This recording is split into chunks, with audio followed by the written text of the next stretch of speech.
السلام عليكم. waxaad nagala socotaa kanaalkeen YouTube ee Shukri Sunshine Linguistic Institute.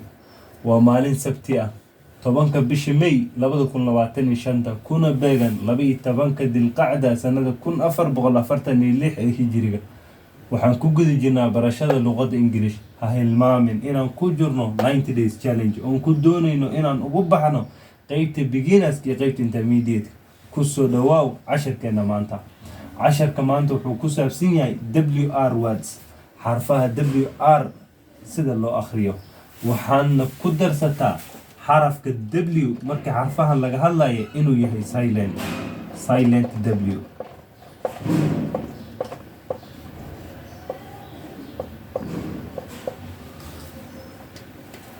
xarfahani kulli waxay ka simihiin inay qabaan WR.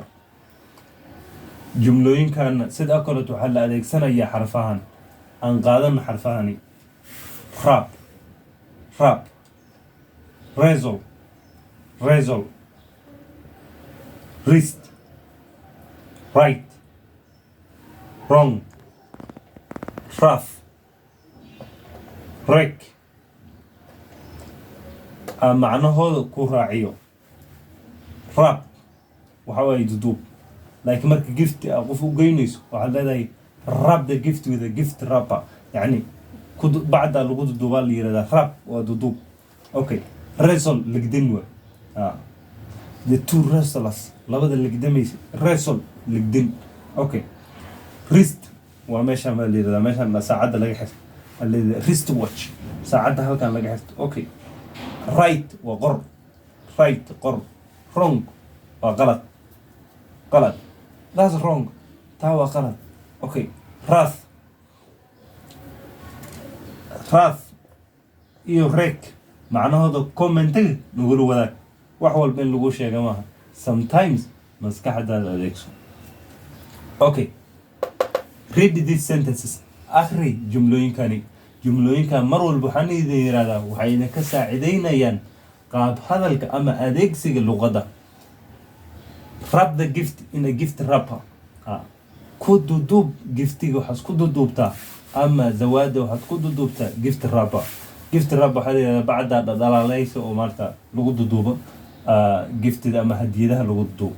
okay, he has a good wristwatch.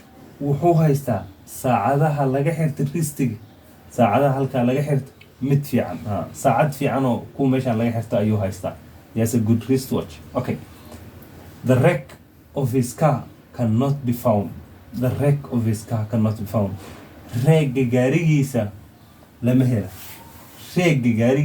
helayo. reega macnaheed adiga laga rabaa. okay, the writer of this book is a Kenyan.